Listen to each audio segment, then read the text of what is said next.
We're looking at murder. Matthew 5:21 to 26, murder. Now you might be thinking you ain't got nothing to do with murder. Thinking, okay, give Duncan a bligh, let him chat about murder, but it's got nothing to do with me. But what we're going to see is that murder is all to do with anger. And we all know about anger. Okay, if you've never been angry in your life, then you can leave now. You don't need to hear this. No one's going to leave. Okay, you can be angry at friends, family, everyone you can be angry at. Husbands, wives, happens to all of us. So we're going to see what Jesus is saying about anger. 5:21. You have heard that the ancients were told, you shall not commit murder, and whoever commits murder will be liable to the court. Now, what did this mean to the people hearing it back then? That's very important. What did it mean to them when Jesus says, you have heard? Well, the verb to hear is akouo, and it also means to understand. And there's a scholar called Rogers who says that in light of rabbinic parallels, the verb could be translated, you have understood, and refers to the interpretations given to the Old Testament passage. So what Jesus is saying is he's saying, hey, you've understood from what the Pharisees have taught you that you shouldn't murder, and whoever commits murder will be guilty. Right? Now, Jesus isn't saying that the commandment that says, thou shalt not murder, is wrong. What he's saying is, your understanding that you got from the Pharisees is wrong. Yeah, so the Pharisees incorrectly interpreted God's moral law. Remember last week we done God's moral law. We looked at the 10 commandments. Anyone remember which number the commandment is, thou shalt not murder?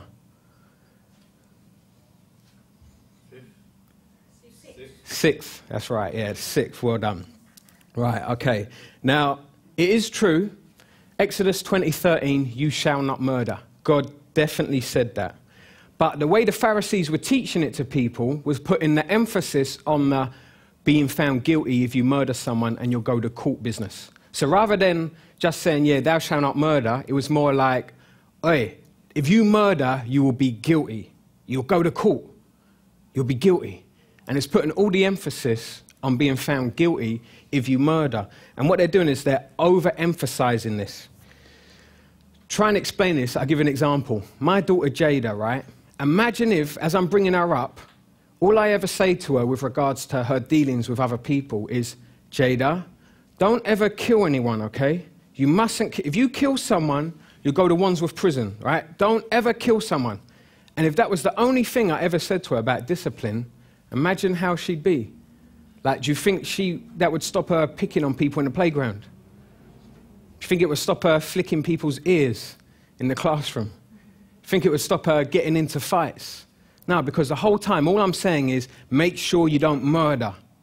But I'm not talking about any of the things that build up to murder. So, I'll give you another illustration. If you've got a cliff, and you know that, like, has anyone been to Beachy Head or the Seven Sisters? Like, you walk along there and you could see you could just drop off real easy. Now, it would make sense to build a fence.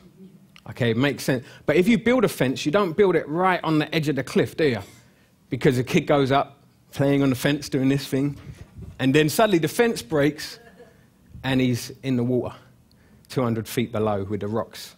So what you do, you put a fence a meter or two before the edge of the cliff. Right? Now, that is basically how we should approach God's moral law. Instead of going to the fence right on the edge of the cliff, we put the fence a meter back. But what the Pharisees were doing is they had their fence right on the edge. They're saying, look, just make sure you don't murder. As long as you don't murder, you're not guilty. So you can imagine, everyone's slagging everyone off. Everyone's cussing people's mums. And they're thinking, well, we're not committing murder, so we're not guilty. And Jesus is saying, that's what you've heard from the Pharisees, and I'm going to correct that now. So, verse 22, but I say to you that everyone who is angry with his brother shall be guilty before the court. So we see that but there. If you was doing inductive Bible study, you would put a circle around it in your Bible. Why is Jesus saying but? Because he's contrasting what he's saying to what the Pharisees are saying. Yeah? And what we learn from this is that correct interpretation is essential. Do you know that all the great heresies that have been taught in the church come from the Bible? Most of them. And it's because people have incorrectly interpreted the Bible. Now, when I was in Albania, Albania is a very hospitable country. People are very hospitable. And when we used to do Bible studies, this is the way it went. We'd read out a verse, we'd go around in a circle, and everyone would say, before they said their thing, "Per mua personally," and what they meant was, "For me personally," and then they would say what the verse meant. And we'd all go around, and we'd say, "For me personally, it means this," and go around it. And we had a lot of fun, you know, and we didn't really know what we was doing. And this is what the Pharisees were doing. One Pharisee or one scribe would say, "Well, really it means this." And another one would say, "Well, actually it means this." And what Jesus is saying, hey, it only matters what I'm saying. So that's why when we approach the Bible, we've got to study in such a way where we're saying, what was Jesus saying? Who cares what Duncan thinks it means? What did Jesus mean? And that's why in a few weeks we're going to be doing how to study the Bible on Wednesday night, so we get good hermeneutics, so we learn how to see what Jesus is saying. Now, so that's just a quick one there. Don't fall into the trap of the Pharisees. Now, what Jesus is saying here is that anger is your own problem. Anger is your own problem. Let you think about that whilst I have a swig of water. Okay. He says, "But I say to you, everyone who is angry with his brother shall be guilty before the court." Now, the word, remember I said we've got to find out what Jesus is saying. That's why I often go to the Greek, right? The verb here is orgidzo, right? And it's in the passive, which means to be provoked to anger. Now, to explain what passive is, I need Reese to come up. I'm going to do a little demonstration. In Greek, verbs have two voices. You got active or passive. Anyone heard this before? Reese, have you come around here?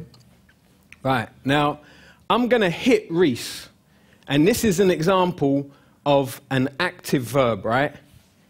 I just hit Reese. That was active. I hit him. Now, Reese, hit me. Right. Reese just hit me. I was hit by Reese. That was passive. Reese done something to me. I was hit. Okay, so that's passive. Thanks, mate. You can sit down. I'll get back later. So that's what a passive verb is. Normally you can put the word by in there, meaning it was by someone else. So when it says who is angry with its brother, what it means is to be provoked to anger by your brother. And you can see in Thayer's dictionary, that's how he puts it in the passive, to be provoked to anger. Now, why am I telling you this? I'm trying to explain that what Jesus is saying is that you're wrong if you're provoked to anger by your brother. And we often think, you know what, I've got a right to be angry. Reese just hit me. I've got a right to be angry with him. And what Jesus is telling us there, me being provoked by Reese is still my problem. The anger is my own problem. Very important, this. You don't see it in the English, but you see it clearly in the Greek. It's passive. So it's about when I get enraged, that's my problem. Yeah, someone might have done something bad to me, but I'm still bad for getting provoked like that. So, here's an example. Someone disrespects you. Someone cusses your mum. You get provoked to anger. You think you're justified, but in a court of law, if God was running it, you're guilty. Very important to know that. Guilty. So, the application is, when you find yourself getting angry at someone, recognize that's your responsibility. You got to deal with it. Don't push it off to them and be like, they got to deal with it. You got to deal with it. You're responsible for your own anger. And go to God and say, God, I'm sorry. So, if you're angry at someone, you have the problem. Doesn't mean they don't have a problem as well, but that's their dealings with God they got to deal with. We got to focus on our own dealings. Now, next thing. What court is Jesus talking about here when he says, shall be guilty before the court? Tell me something. Back then, did people really go to court for being angry at people? No. Doesn't even happen these days. You don't suddenly get angry at someone in your house and then the police knock down your door. So we know that Jesus isn't saying this in a literal sense. Yeah? He's not really saying, yes, you will suddenly be in court. Yeah, it's a good job the police don't come around, isn't it? So what we could tell from this is that he's probably speaking symbolically.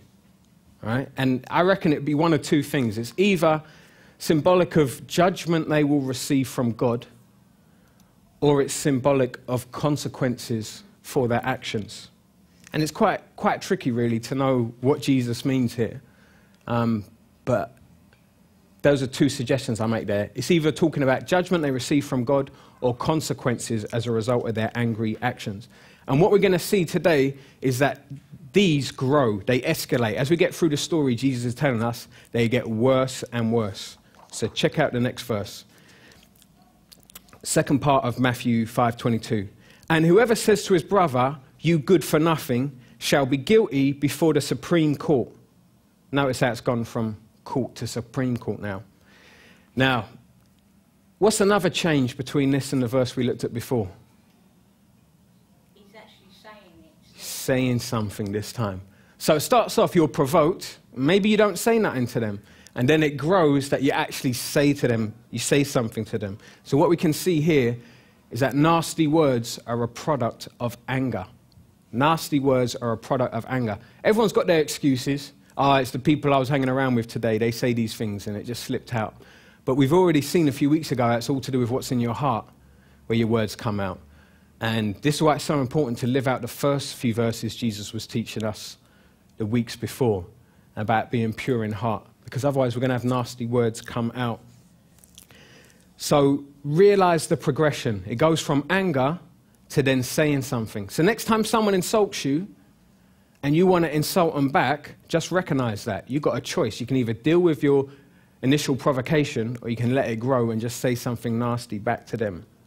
So the next time you find yourself feeling angry, give yourself a little just remind yourself, what, the anger's my problem. And then if you find yourself, you still want to say something to them, give yourself another little and realize, like, if I say something nasty now, this is a product of my own anger. I've got to deal with my own anger first. And realize you're getting guiltier and guiltier as it goes on. So stop it quick. You're just digging a bigger hole for yourself. Now, the word for good for nothing there is raka. Okay? Now, it's a term of abuse, putting someone down relating to a lack of intelligence, according to Bauer. It's like calling someone a fool. Yeah? And Bauer says that, in effect, it's verbal bullying.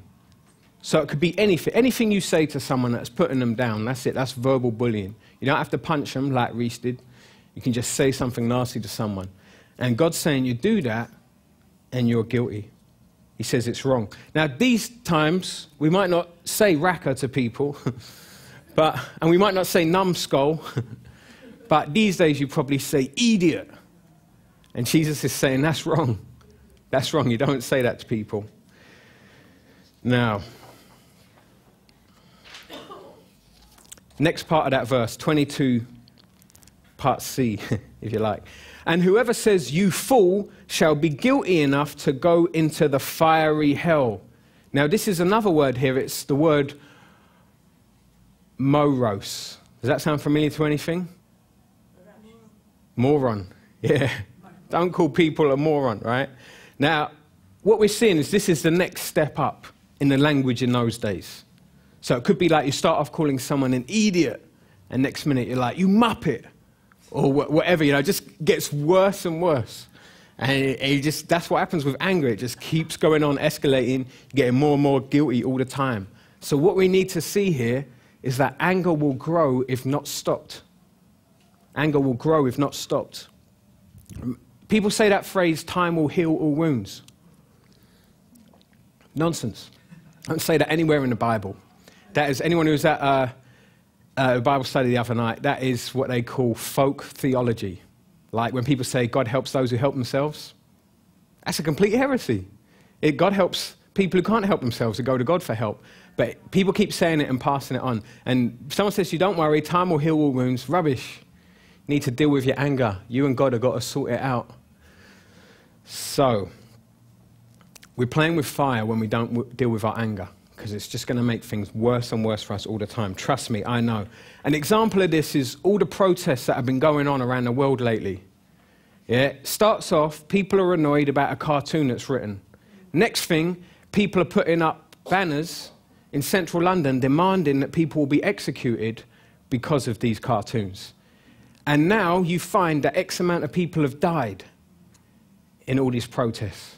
And there's been gunmen that have stormed buildings and stuff. And you can see how the anger has escalated, you see. But for those people, in their doctrine, that's okay. But we're not living under that, yeah? We're Christians. And we've got to keep our anger in check. We're not supposed to let it grow. So, when you find yourself saying nasty things to people, take a time out. Spend some time with God. Get it sorted. Now, I hinted about this earlier. The question of why do the judgments get worse? Notice it starts off saying, his brother shall be guilty before the court. Then it says Supreme Court. And then it says fiery hell. So it is getting worse. And we saw how literally you don't actually go before a court. And you don't go before the Supreme Court, which is the Sanhedrin back then, for being angry. So Jesus is talking symbolically. And what I think he's showing us is that there's different degrees of sin. Now, if you're used to folk theology, like we all are, you're straight away going to think, no, Duncan, all sin's the same. Well, in a way that has some truth to it, but in a way that's folk theology. Check this out. John 19:11. This is what Jesus said. Jesus answered, "You would have no authority over me unless it had been given to you from above. For this reason, he who delivered me to you has the greater sin." If we wanted to do a Bible study on it now, we'd look at loads more verses. See that there are certain sins that are worse than other sins. That's why I'm not going to kick you out of the church if you call someone a fool before the service. But if you do some of the things that happened in the Corinthian church that Paul had to kick people out of the church, then we would have to say, you know what? If you're not going to live Christ's way, you've got to leave us because you're putting Christ's name in bad light in this community. So there are sins that are on a higher level than others. They have much worse consequences. Judas committed a greater sin than Pontius Pilate. So what Jesus is letting us know is that murder is a terrible sin. But beneath murder, you've got these other sins. And it starts off with just being angry at someone, then calling them an idiot, then calling them a muppet. And it's getting worse and worse. And eventually it's going to lead to murder. And this is what he's correcting about the Pharisees. Don't be like, oh, as long as you don't murder, you're okay. Put the fence before the edge of the cliff. If you like, and sorry if this offends anyone, being angry compared to murder is the same as kissing is to sex. If you don't want to have sex before you're married, then maybe you shouldn't kiss that person. Because it's going to lead there. Most people would know that. Because, we see it in the films all the time. Now, if you don't want to murder someone, don't be angry with them. Deal with their anger first. It's only going to lead up there. So, back to these judgments. We're guilty of murder even if we're just angry at someone. Jesus is trying to let us know we're still guilty. If we break the 10 Commandments, we're guilty. We done that last week.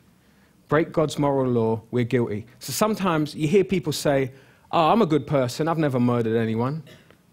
And Jesus would say, have you ever been angry at someone? Because it's the same thing. It's leading to murder. And that's why God gave the Israelites this law. Not so that people would say, okay, I can do everything but kill someone. Break their jaw, break their kneecaps, that kind of thing. He isn't saying that. He's saying, look, you want anything to do with murder, you want to stop it. So that's very important. I remember when I was a teenager, when I looked at Scripture, I used to try and look at, what can I do?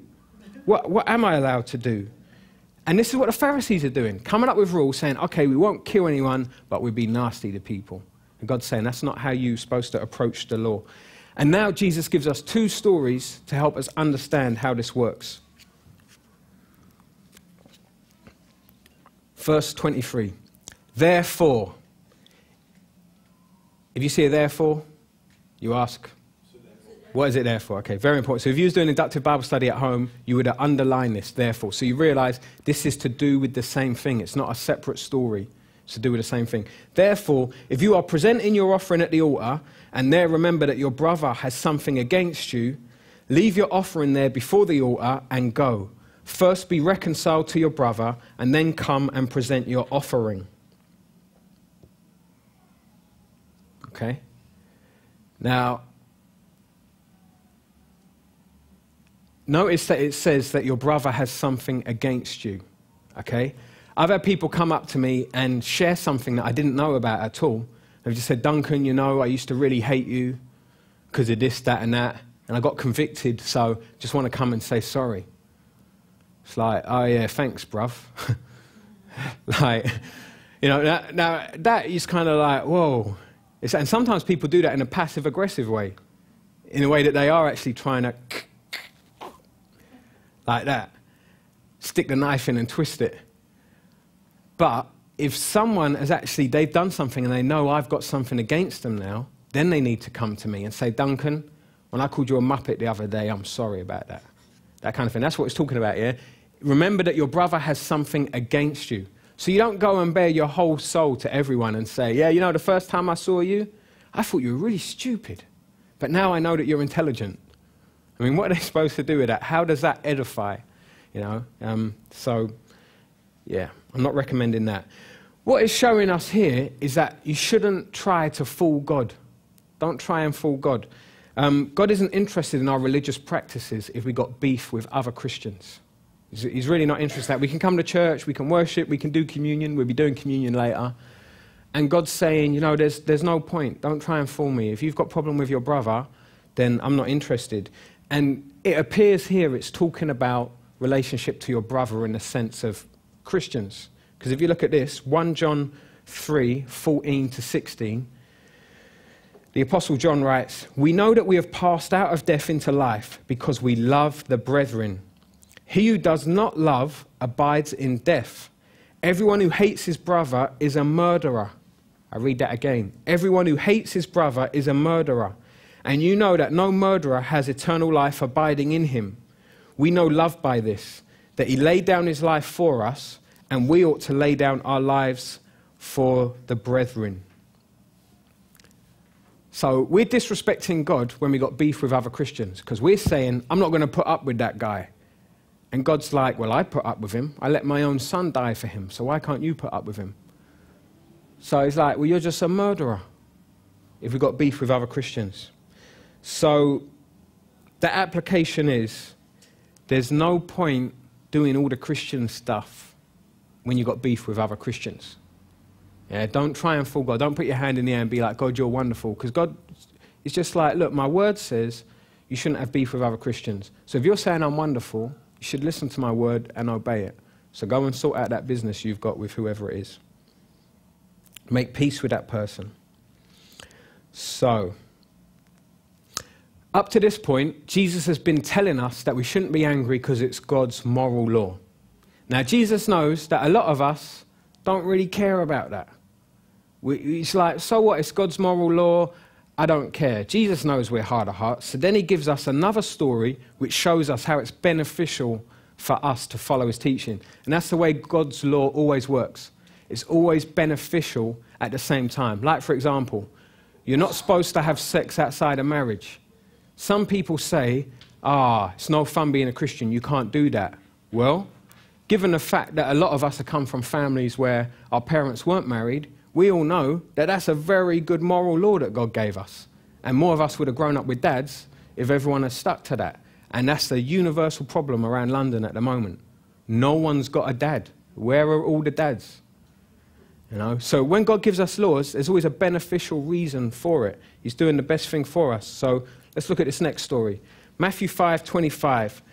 Make friends quickly with your opponent at law while you are with him on the way, so that your opponent may not hand you over to the judge, and the judge to the officer, and you will be thrown into prison. Now, Jesus is using an example people would be familiar with. Back in those times, right, in ancient civilizations, and it still used to happen in England a long time ago, if you owed someone money, you would go to court, then you'd be thrown in jail, and you'd have to stay in jail until you could pay it off. Years ago, they used to have stuff called debtors' prisons. They used to do that. And so Jesus is saying a story. He's not saying this is really what happens in heaven or hell, which is what some people think it means. He's showing us a story that everyone in the street would have been familiar with so that they understood it.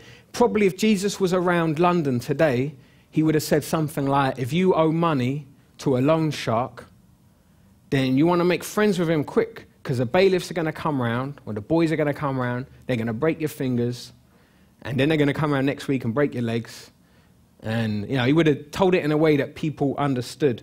So, and if you think about it, this is what happens. There's a progression. Like if you was doing inductive Bible study at home, you would have circled these or put arrows showing that there's a progression. Yeah, like first you've got on your way to court, then you've got may hand you over to the judge, and then you've got the judge, the officer, and thrown into prison. And you'd signify that with an arrow showing you there's a progression. And then you're like, seeing there was a progression with the stuff Jesus was telling us earlier. And you get to see the kind of flow that Jesus is showing them. Now, we see the same progression in London. Has anyone ever seen people have an argument about money? Yeah, very common. Okay, now you also hear of people getting their fingers broken over money. You hear of people getting their arms broken. I know of a guy who got his arm chopped off because of money. And I also know of people getting murdered over money. So you see the progression. Jesus knew what he was chatting about. He was a man of the street. He knew what was going on, and he chats in a language that heads can still understand today, no matter what background they're from. So he's saying there's consequences, there's a progression, and it gets worse and worse. Now, it all starts with an argument. Okay? Remember that. Murder starts with an argument. You owe someone money, you're arguing with them about that money. It leads in the end to murder. You know, you get these people who they argue with their wife, and it leads to murder. And the neighbors say, well, we heard them yelling and screaming for half an hour first.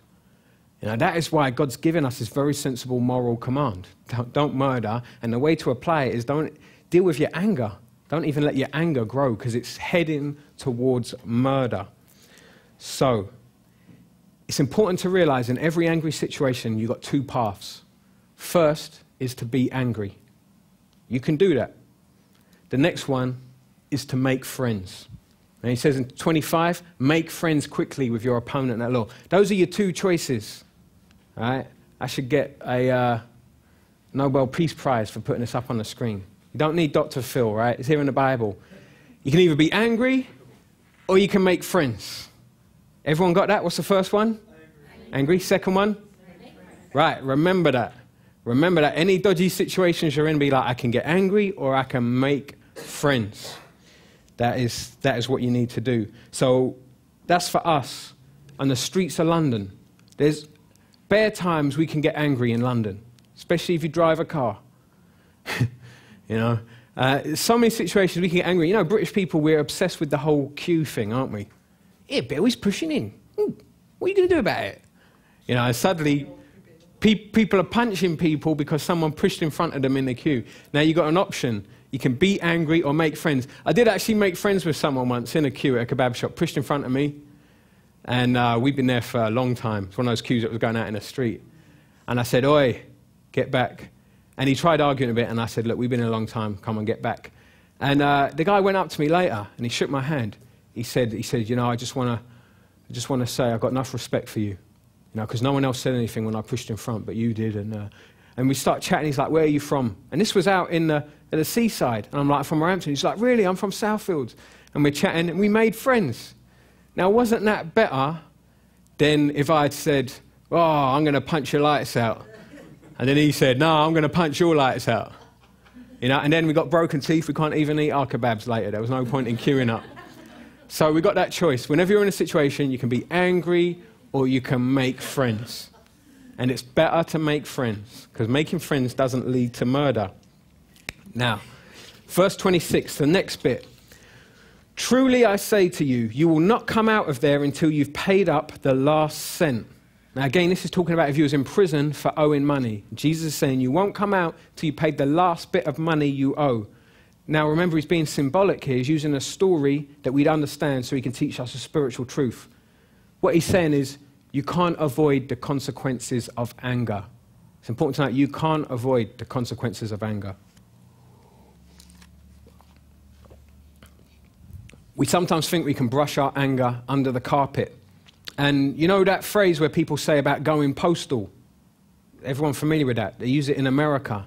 Phrase comes from a number of postal workers who one day have gone mad, taken a machine gun into work, and started killing everyone.